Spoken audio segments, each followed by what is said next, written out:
Hello, and can you hear it?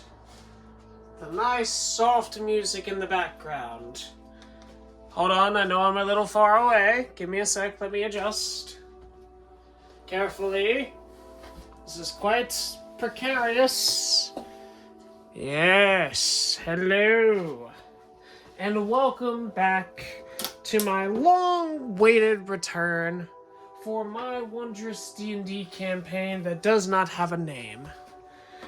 We join again with our main characters, Malachi, pardon the glare, I can't really do much about it, you can see my phone. Skippy, and of course, Ragna. Now, it's been, probably a year or something since I recorded, and I wanted to apologize for those who are actually waiting for the next episode, because if you were, thank you. And if you didn't know this existed, that's okay. You can see my Kirito sword in the background here.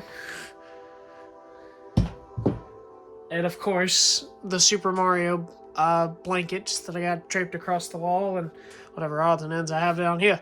Now, you'll notice that I don't have my face up this time, and that's because currently I don't have a way to put my face on there, unless I want to record a whole nother set of audio, which I am not going to do. But I digress, because that's a word. We continue our story, and I want to apologize if I have a lot of blank expressions, or well, you can't see my face, but if I just stop talking, because I'm thinking, and so yeah. Currently, I've got this is royalty-free music, so I might have to change that, the song specifically. But, as I recall, we continued on our last session. The character, Malachi, had entered the city of Velkin looking for his brother, whom I don't believe he shared the name of.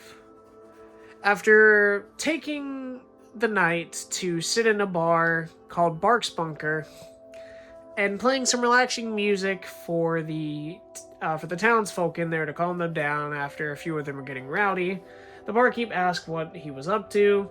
He explained he was looking for somebody, and the barkeep recommended him to check out one of two places, one of which was the Academy, the Tillian Magic Academy, and the other the Adventurers Guild, claiming that the Academy is known for its students who excel in magic and may be able to use magic to find whoever he is looking for. And the Adventurers Guild would be willing to do it so long as he put in a request. I believe Malachi went to the guild first, to which he met our lovable Ragna, who came off as a bit stoic and didn't really seem to care about him and what he was doing, more or less saying that it wasn't worth his time. And being a little discouraged, Malachi left and pursued an adventure to the academy, to which he met our lovable Skippy, whom I believe introduced him to the headmaster, whose name I don't remember. They met Tilly, a just random schmuck Tilly was the one that led him to the headmaster, and headmaster called in Skippy. So, after agreeing to help him with his quest, to look around the city and maybe gather some information locally, on their way out, Ragna had approached them, saying that he apologized for his bruntness earlier, and that if he's willing to put up a reward for completing this quest, he would come along with them as a form of hired muscle. The three of them, I believe, began making their way back to Bark's Bunker when where Malachi divulged slightly more information before the three of them were startled with a loud shriek. The shriek emanating from the streets. After going outside of the tavern to see what the problem was, they found a dead body, which I'm going to retcon and say had a knife in it. I don't remember if I said what it was. And they noticed an assailant slinking away in the shadows, to which Malachi and Ragna here gave chase, Skippy following closely behind. After chasing the assailant down through an alleyway, they are approaching, to which Ragna said, "Halt!" If I remember more or less. And that is more or less the recap. Did you see my face? Ooh. Anyway. So it's been almost a year since I've done this, so I had to rewatch this video and then read over my notes here, which I will probably be reading throughout the course of the night. Our story picks up here in the Lucerium Kingdom in the city of Velkin, which is somewhere in here. And we will be beginning with a juicy round of combat. So as I am going to do combat is a bit of theater of the mind, so what I'm going to do is I'm going to have some dice rolls, and we're just going to go generally speaking on how the dice rolls react. Of course, they have spells and abilities and all that sort. So, and I realize visuals here are a little boring. I don't have anything to make it more entertaining. Sorry about the camera shaking. But I'll try to give best descriptions as I can, because I don't have a combat map currently. My one combat map is currently with my neighbor. I said currently twice. And brother. Well, neighbor, I guess, is one way to put it. But I basically live over there too, considering I'm over there all the time. So we're using that for our own personal D&D campaign. This is 7 minutes of rambling. Alright, let's get on with the story. But dice rolls, and let me see if I can set the mood. Apologies for the ad, because I cannot control ads. I'm having to play this on YouTube. That is not battle music. Alright, we'll go this. It's a bit too epic, but it'll do.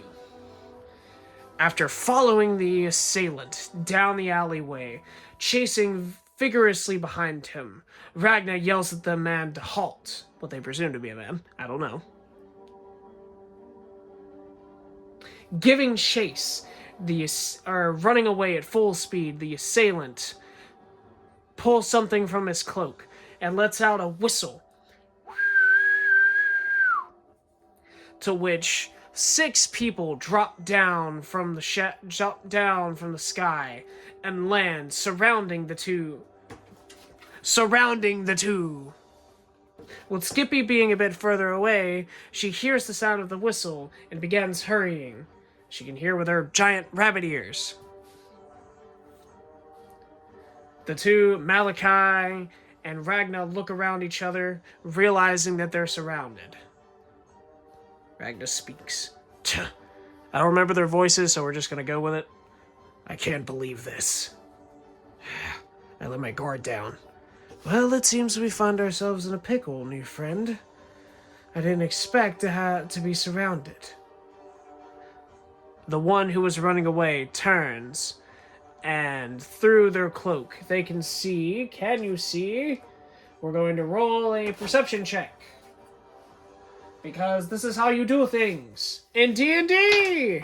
Oh no! Hey, I caught it!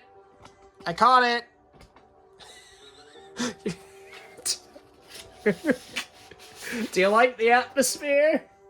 What did I roll? That's a 4! I'm gonna say no! What about you, Ragna? 14! Plus your wisdom! What is your wisdom? Or your perception is a +0.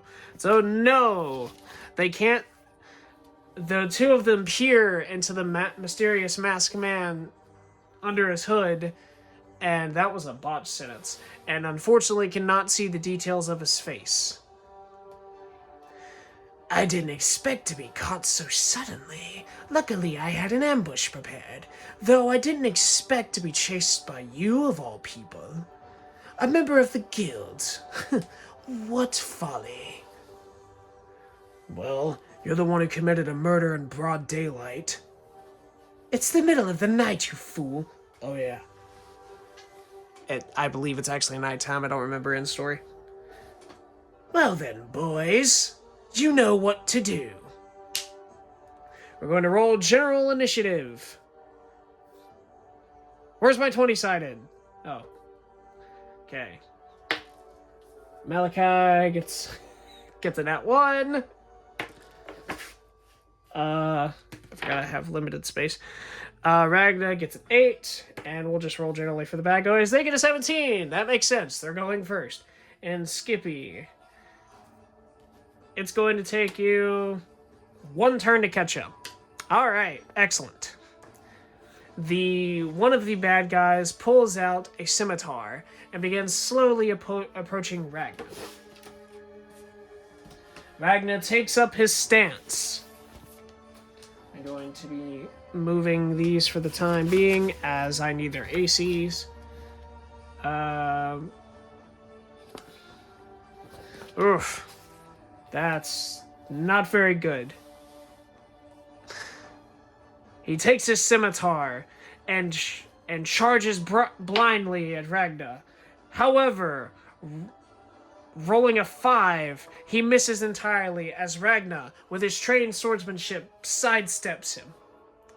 The second guy looks at him and thinks, well, if one won't work, we'll try 2. And unfortunately, misses completely. As he swings wildly with his scimitar, Ragna baps him on the back of the neck with the hilt of his sword, not dealing any significant damage, more or less pushing him off. 2 of the other ones began moving towards Malachi. Oh, he pulls out a dagger and thinks, well, while he has them, we're going to get you, and charges at him. Unfortunately, Malachi, being caught unaware, was not prepared for the attack and takes a whopping 4 damage. Now, for the sake of this combat, I'm not going to be reducing their health, as this should be a low-level mob, but in the future, I will be more prepared for combat, so this was kind of a spur-of-the-moment decision. He takes the knife, and he gives a good slash at Malachi. Malachi tried to move out of the way, but unfortunately gets connected to the arm. There's a little bit of bleeding as it pours out onto his shirt. It seems I wasn't prepared for that one. Before Malachi can get a chance to recover himself, the other guy charges in at him, but Malachi, in a swift motion, sidesteps out of the way and jumps backward. The last 2 are going to perform a single attack together. The first one misses. The second one, unfortunately, connects to Malachi. Malachi attempts to draw his longsword and sidesteps out of the first one. But before he can move out of the way of the second one, he connects with his scimitar, dealing 1 damage, nicking the same spot that he did in Malachi's arm. Alright then. Ragna readies a stance, staring down the 2 in front of him.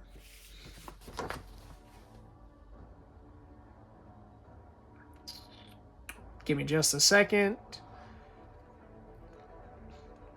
Oh, I could have.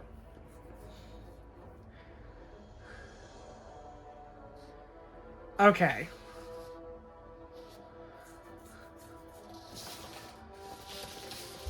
He doesn't have any special abilities, it doesn't look like.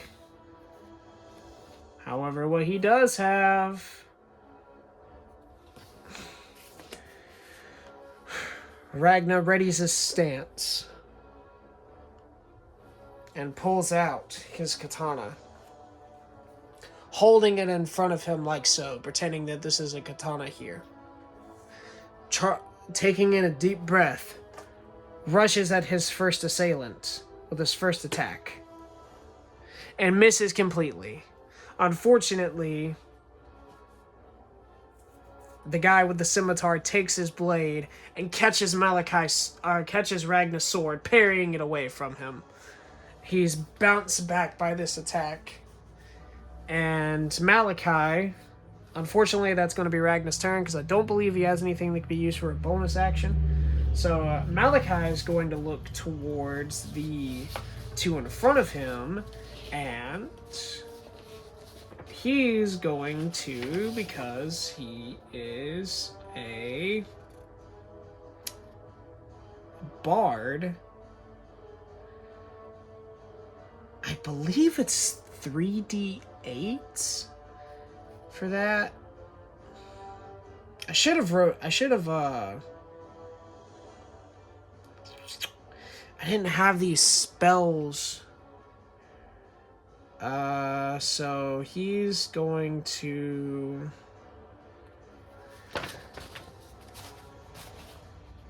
burn a first level spell slot, and he is going to cast Sleep, which I believe is just 3d8, and the total number of hit points that equals is how many hit points worth of creatures that he puts to sleep.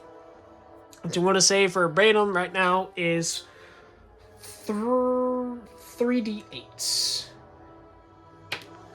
That's 8. I dropped that.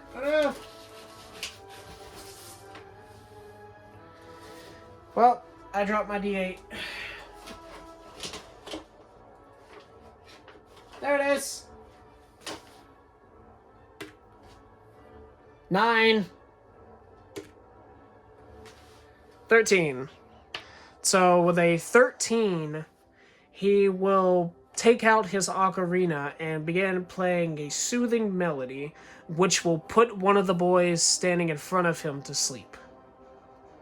Oi, what do you think you're doing? Wake up! And unfortunately, the second guy is completely unaffected by the spell. He wipes his eyes and brushes it off. Malachi winces a little bit and puts his ocarina back up and draws out his longsword, prepared for this next attack. It's at this point that Skippy arrives on the scene. Now hold on, y'all! And she's going to get a surprise attack because she's coming out of nowhere and no one sees it coming! Ooh, that would be good, but I don't remember what this does. So she's just going to cast Firebolt on the other one that Malachi I was standing in front of. Yeah, that's going to be a soft 20. That hits. So she, charging her arcane abilities, conjures a small little ball of fire and then shoots it forward, nailing the guy for 2 plus. How does it work for spells? So plus 3, so 5 damage. The firebolt connects directly dead center, searing through his clothing and leaving a bit of a singe mark on his skin. Ah! We're back up the list.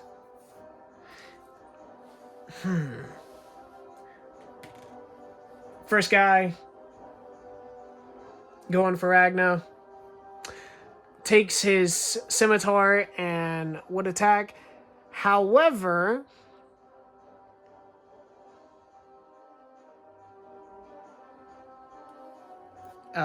I believe that was a d6. Deals 5 damage to Ragna as he is unable to stop the blade. The second guy coming in misses completely.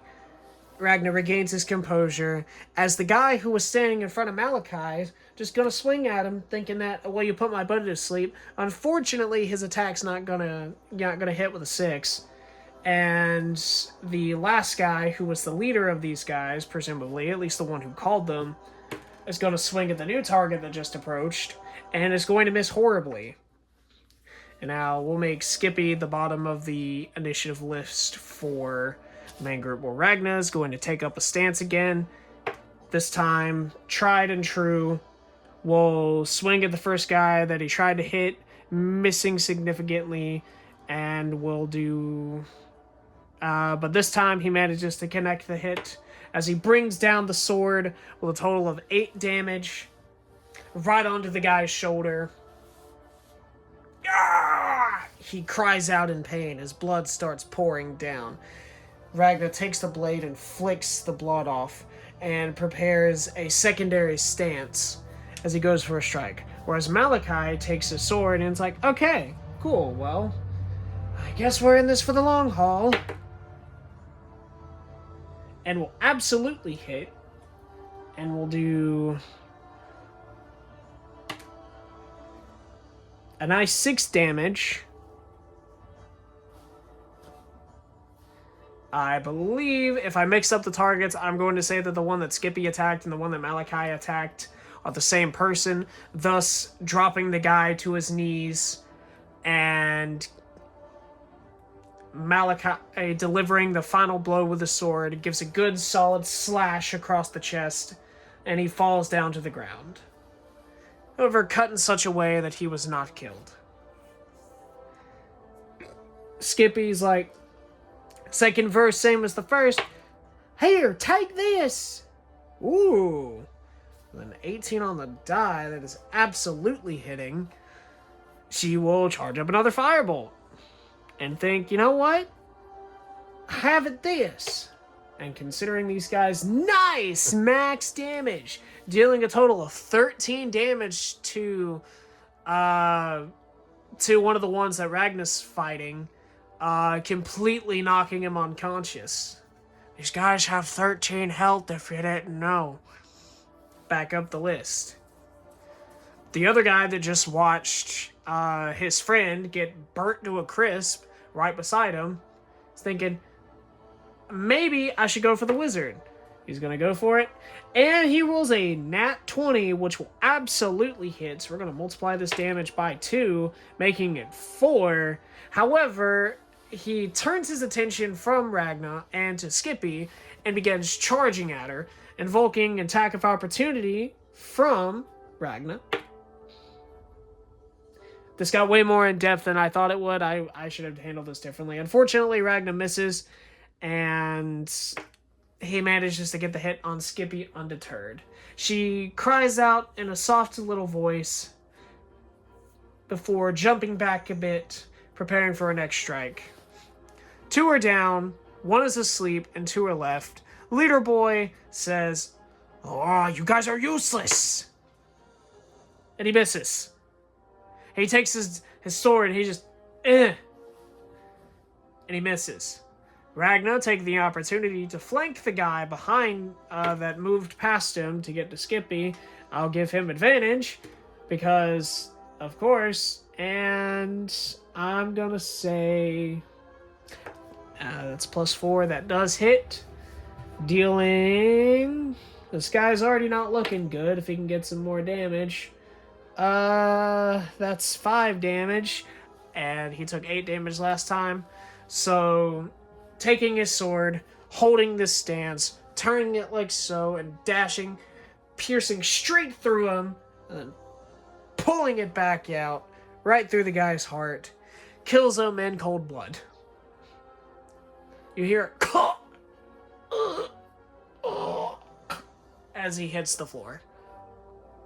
Right in front of Skippy, who had a little bit of blood splash on her. You watch as her face looks a little more horrified, and she realizes that, wow, I just watched a person die. The leader is going to...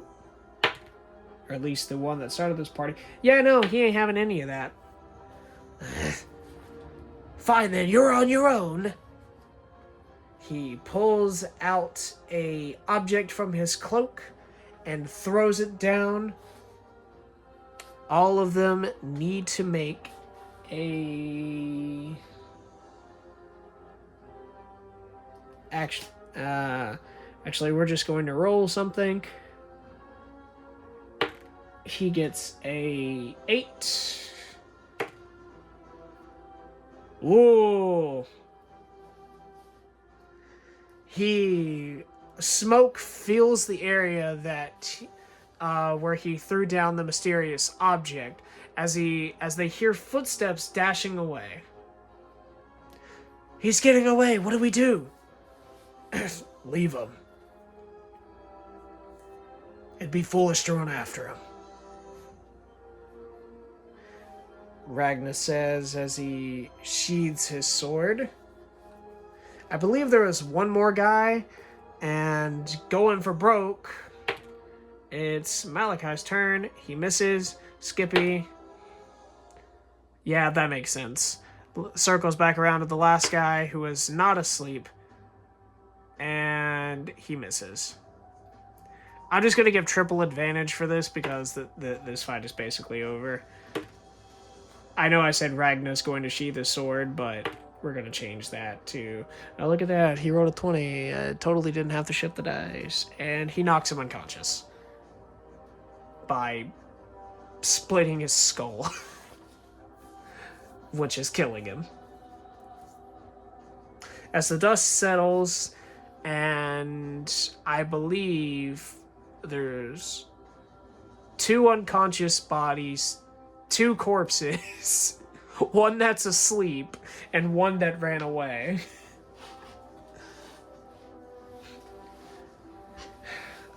All of them put away their weapons and began to crowd around the one that is asleep. Well, that was quite an interesting disposition. It seems our main quarry has managed to get away. There'd be no point in chasing him now. A man that lost all of his subordinates is nothing to be afraid of. Though I suspect he might try to come at us again if we're not careful. What in the world do y'all think he was doing? He just all of a sudden killed that man and then run off, and then even had an ambush set for us. What are we gonna make of that? All 3 of them turn to the man that is asleep. So what do we do with him? Our new friend here might hold some information. I've got some rope on me. Ragna pulls out a rope from his pack and begins tying around the man who is asleep. Malachi assists him. After successfully tying him and hoisting him away, they decide to carry him back to the guild for the time being, all the while being careful not to awaken him from his slumber. After arriving at the guild... Oi! Ragna, what do you think you're doing back here? Did you go apologize to them yet? I already did that. Oh, it's you, Skippy. Good to see you. And Malachi. Glad to see he made up for you. He notices the guy that Ragna is carrying over his shoulder. My, what have we here? He attacked us in an alleyway. Do you think we could use one of the spare rooms? I'd like to get some information out of this guy. Well, normally this would be something you'd take to the city guard, but considering you caught him yourself, go ahead, I'll prepare one of the rooms for you. The guildmaster walks off, and after about 5 or 10 minutes, comes back and shows them a way into one of the halls. Now, down one of the halls, all the way at the end, is a room on the right, where they go in. Upon entering the room, they see a table, a chair, something like what you'd imagine like one of those police interrogation rooms basically has. And they see a wooden stocks that, or rather, something that they can, some kind of handcuffs that they can put on the criminal. So after sitting him in the chair, Ragna takes his hand and baps him on the face to wake him up. Hey, wake up. And I realize I'm still playing combat music, so let's see if I can get a little more,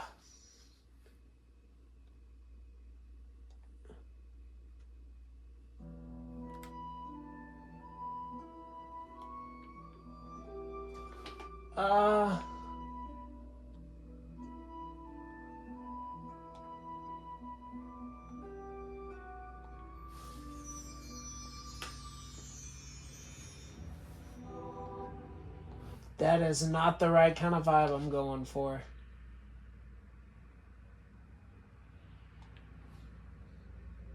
Hold on.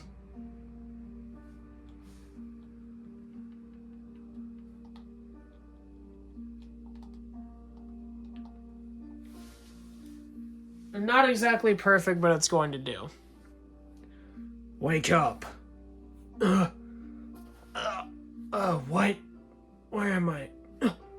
It's you!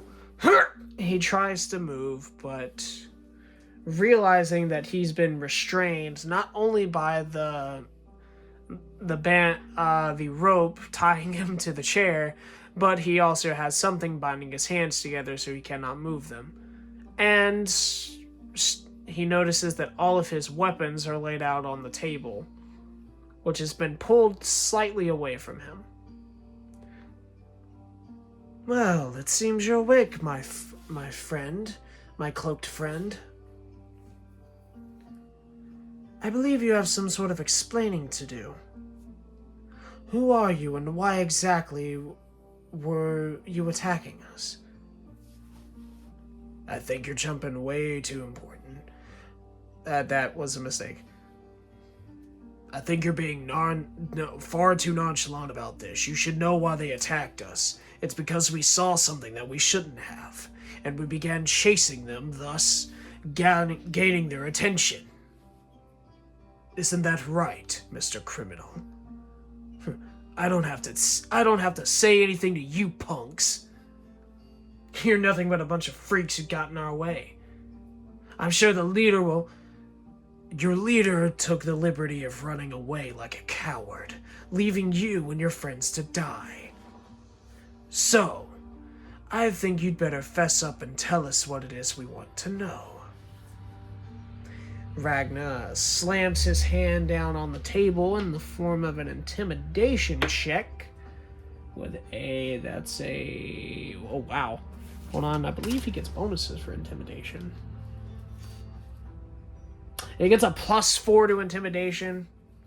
That is a 23. This guy is unless he rolls an at 20. Yeah, no. The guy yelps. Taking a closer look at Ragna, seeing the wings and the eyes that begin to flare up. As I'm gonna roll. Yeah, Malachi definitely sees it, and Skippy sees it too.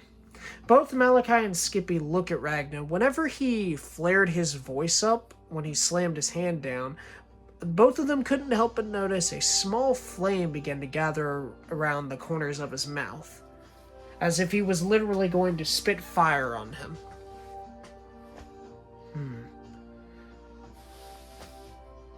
All right. Oh, chill.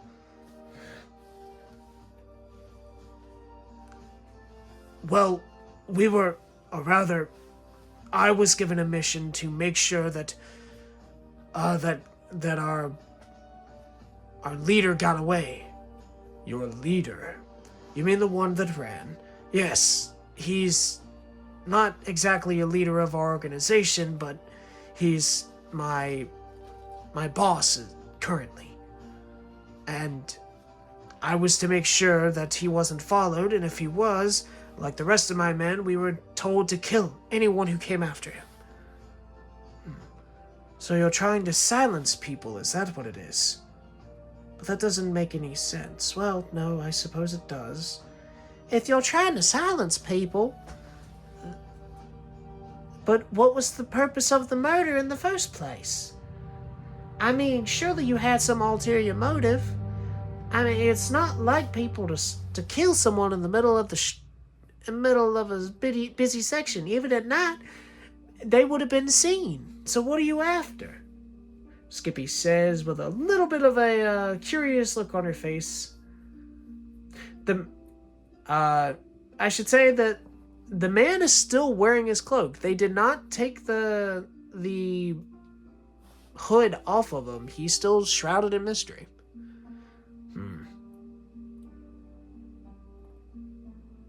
Is this some sort of personal vendetta, perhaps? I understand the sentiment, but killing in a populated area, you can't seriously be expected to not have been chased. If we hadn't have done it, the city guard would have arrived soon enough. So, answer the question. What was the purpose of the murder? He is going to try intimidate with a 17. And yeah, this guy is scared. Like, they look and this guy sees the bit of pillowing fire, kind of like, it's brief, but little sparks begin to exude out of his mouth. Just a little bit. Just a sec. I'm sorry, I'm thirsty. Yes, I'm drinking soda. Deal with it.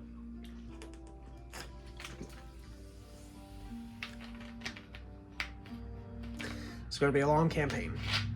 All right. Just cool it with the fire mouth. We were given a very specific set of instructions. We were to cause a disturbance. A disturbance? How odd.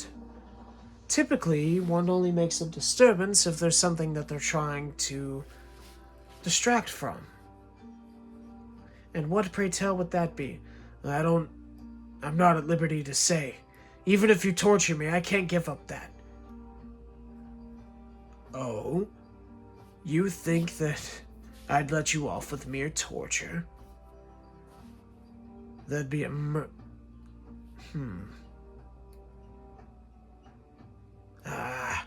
I can't deal with this guy. Now calm down, Ragna. I'd say he's already given us a fair number of information. If intimidation tactics won't work, perhaps something a little more subtle will. And I don't know if he has...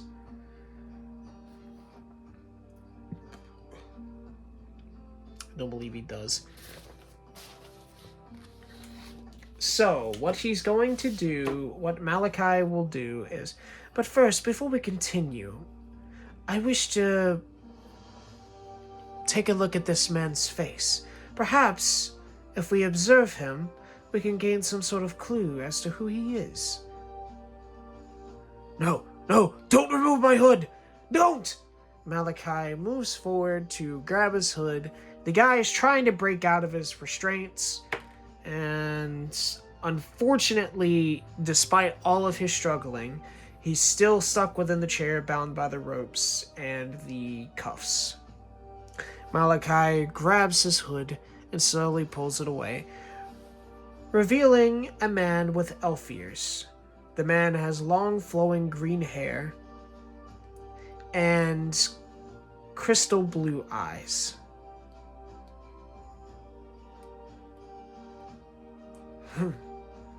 A fellow elf, is it? Judging by your complexion and what you are, you're a pureblood. I see. But what would an elf such as you... What would an elf such as you have to gain from murder? Far as I know it, most elves I've come into contact with are very docile by nature, unless their home is attacked. At least that's how it was in my village. But it seems you had some ulterior agenda. Gonna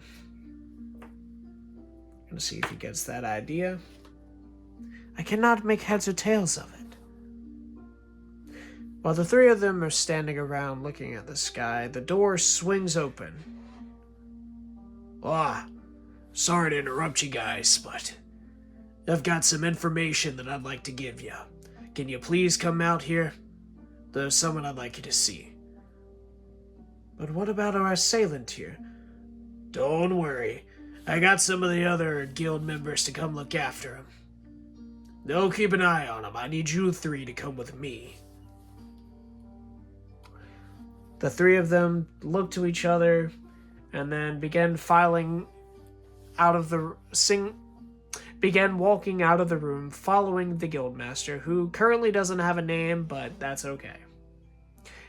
After being led down the hall and back into the center area, they're taken to the other side and a different down up a set of stairs.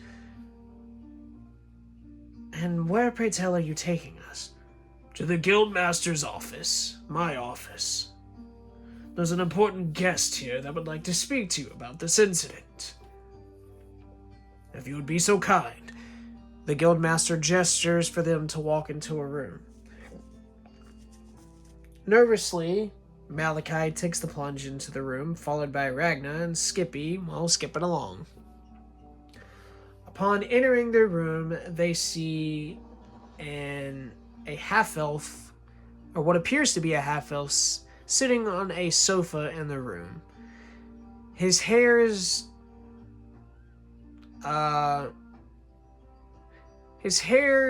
a tint of blonde with a bit of gray mixed in, and he has something of a kind of like a grayish beard, not like super thick, but I can't think of a character or something to assign to it, so just fill in your imaginations.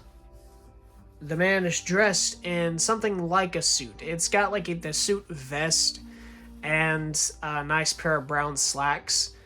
The guy, he looks very well dressed. Like you would imagine, maybe not slacks, but definitely imagine what someone would wear going to church. Ah, yes. Thank you. Well, I'm pleased to meet all of you. Please, all of you, please take a seat. The three of them sit on the couch perpendicular to him and begin looking at the man. Well, it's a pleasure to meet you. I'll introduce myself first. My name is Frederick Dern. A pleasure. They're all going to roll history checks. That makes sense. Malachi does not know. Skippy, do you know? I don't know if you know. You might know.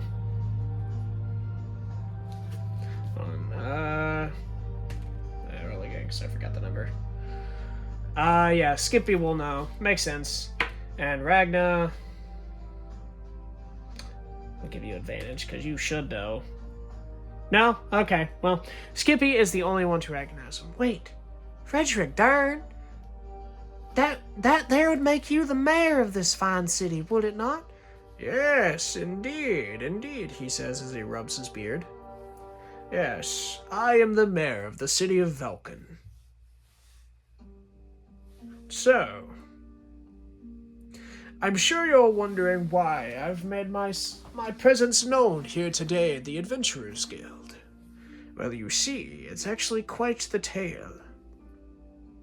But before we begin, might I inquire your names? My name is Malachi, sir, Malachi says, placing one hand over his chest and giving a respectful bow. And I'm Skippy, a pleasure. She also gives a slight bow to the mayor. Ragna. My name's Ragna. Pleasure, he says as he turns his eyes to the side and crosses his arms. Now, Skippy, judging by your uniform there, I'd say you're a student at the Tillian Magic Academy. One of the first years, or second years, I believe. Yes, sir, around there. Excellent. How are you liking the school? Believe it or not, that school was a place I had attended myself once a younger year. Oh, it's a lovely place. I learn all kinds of stuff about magic every day, and stuff from the day-to-day. Reading different languages, and deciphering text. It's all kinds of great. Excellent.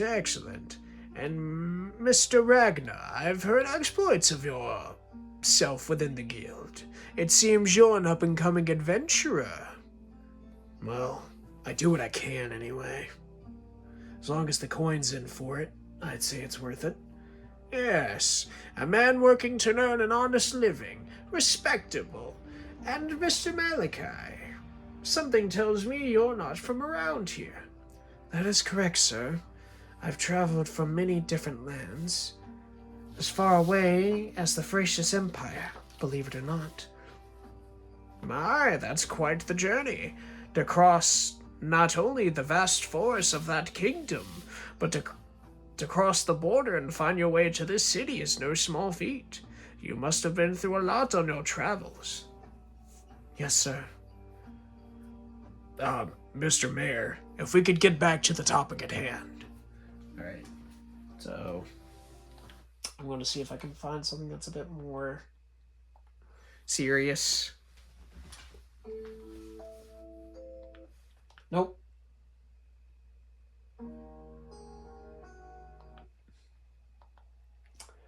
I apologize. I know that this is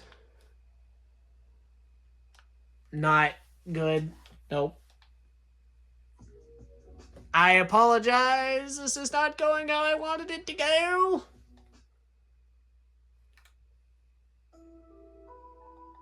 I don't need village.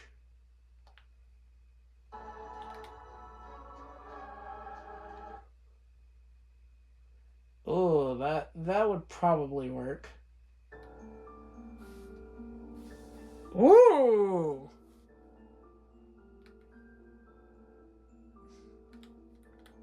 I really like that.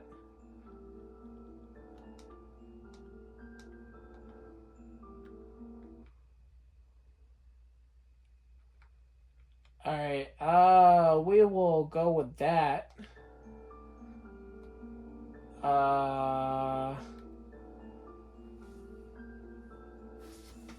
Yes. I apologize for obstructing your interrogation of that man that we had seen before. But it seems that incident has become clear that it was a part of something much larger scale. What do you mean?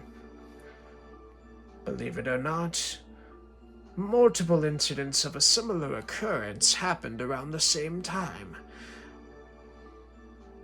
For a point of reference, it's probably been at least an hour or two since the initial encounter. About 2 hours ago, give or take, reports become flooding in of different assaults, murders, attempted thefts, conflicts breaking out within the city at large-scale mass all over the different districts. It's not uncommon for things of that nature to happen in a large city, mind you, but the frequency of them, as well as the timing of them, seemed way too suspicious. The mayor leans in, doing the Ikari pose from Evangelion, if you know what that is. Now then, what do you suppose could be made of all of this? You three appear to be bright youngsters. Tell me, what do you think? They will all think to themselves quietly. If I may, Mr. Mayor. Please call me Frederick. Mr. Frederick, you said that all these incidents occurred around the same time, did you not? Well, that would mean... I hope I'm not offending about anybody with that accent. I'm sorry if I am. But I'm also Southern, so, you know. Even though you probably can't tell. If something like that... If so many incidents were taking place all over the city, then surely I'm assuming that they would be of some sort of...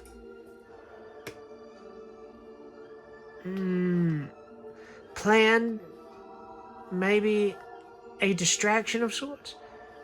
A distraction, you say? Yes. I had a similar thought. It's very strange. All of the people who were murdered appeared to be related to some one singular point. I'm going to have each of them roll a history check. Malachi, I was going to give you disadvantage, because you're not from the city. Well, with that disadvantage, that makes sense. Skippy, you get advantage. That's 11. She gets a plus 6. So she got a 17. And Ragna, you just get neutral, because you would not care. Wow, he got the highest, ironically enough.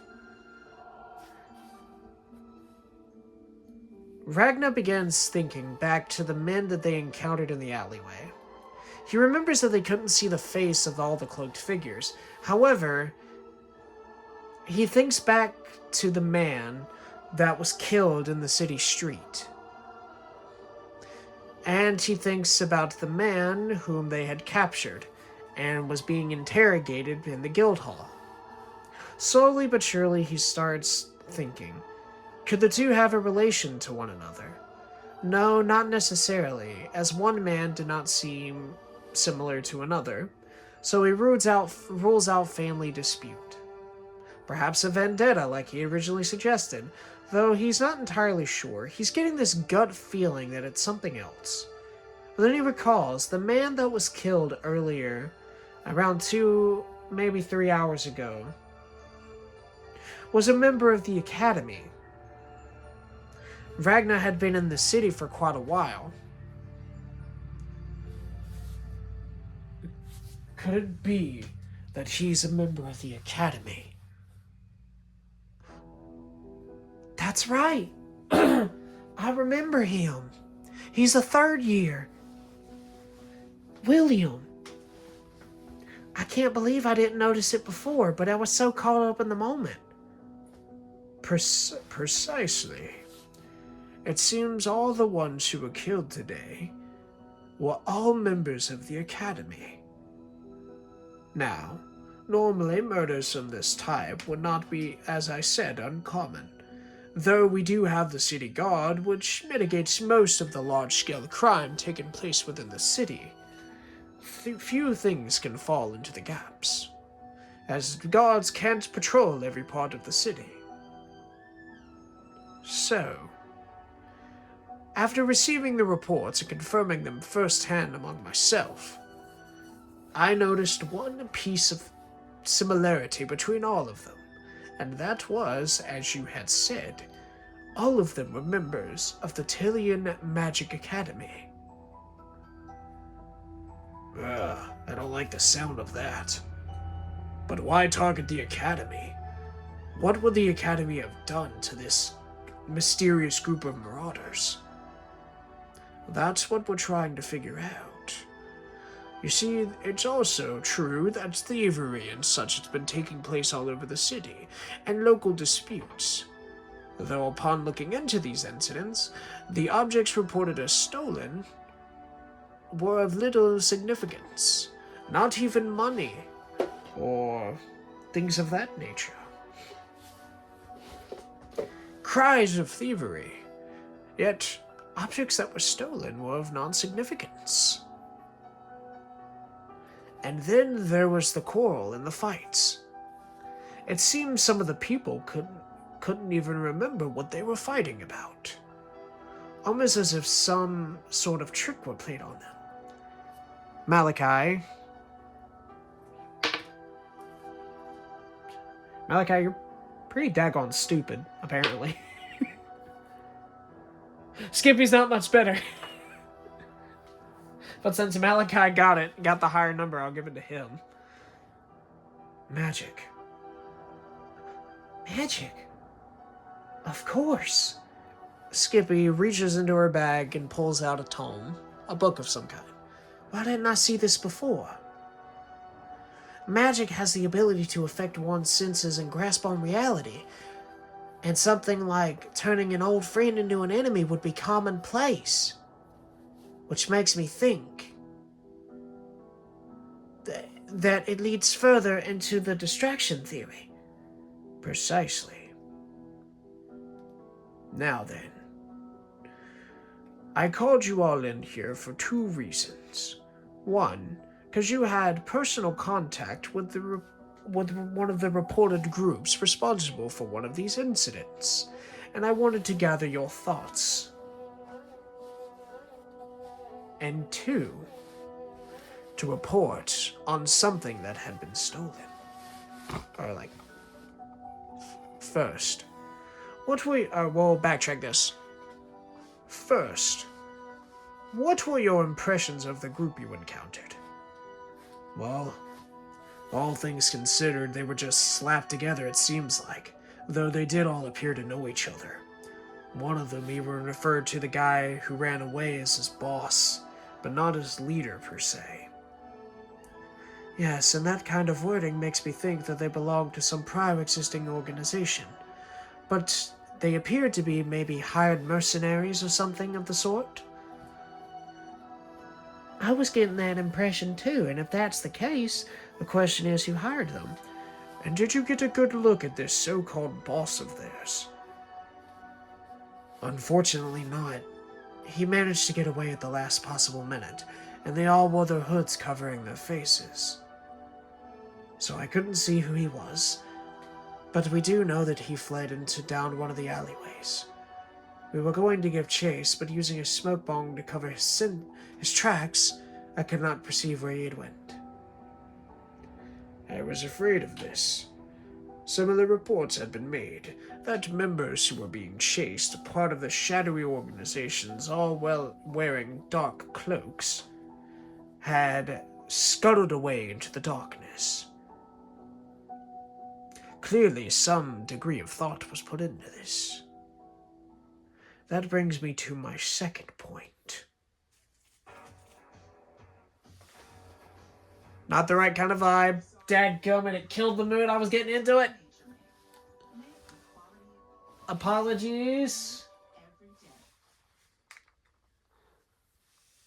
That leads me to my second reason for being here. Dramatic pause. Again, I apologize for taking you out of the mood, but this is important.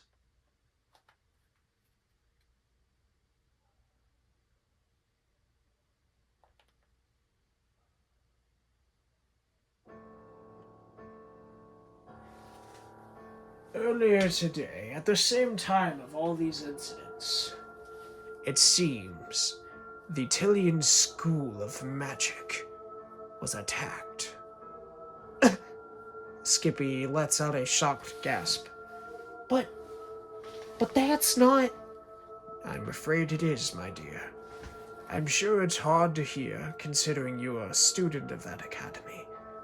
But sad to say, it indeed was attacked. I confirmed the reports myself. As you know, the headmaster and I are old acquaintances, and he informed me right away of the incident after it had occurred. Apparently, the school was infiltrated by members wearing the same cloak, and an explosion was set off, and several students and even faculty were injured. The headmaster himself was able to chase away the invaders. However, he was not aware of what was truly going on behind those scenes. The door will open, and in walks the headmaster. Yes, it is as he says. Headmaster! He will walk over and sit on the couch, or stand at the end of the couch, or behind the couch where the mayor is sitting. Earlier today, the academy was infiltrated, and several students and faculty were injured. Some including myself. He lifts up the robes that he's wearing and shows a puncture wound to where he was stabbed with a knife, and several burn and frost marks all across his chest, and even going up his shoulder and down his arm. The sheer number of these assailants was astonishing. Must have been 20 or 30 of them. Some of them magic-wielding, and some of them wielding blades. Naturally, I tried to fend them off, but it seems I was played for a fool. What do you mean, Master? I mean, Headmaster? What is it? What did they take? What happened? And so now, we will conclude this episode of my D&D campaign, which doesn't have a name. We will continue this story next time, where we will find out what was stolen, what really happened at the Academy. What will our heroes do? What will become of the Academy and those who were injured? All these questions and more answered next time. Hopefully. Thank you guys for watching. And I know it took me a bit to get into character, and I would really like to keep going more than an hour, but I will keep the recap shorter next time. But I hope you're enjoying the story so far, and look forward to the next part. Now then. Bye.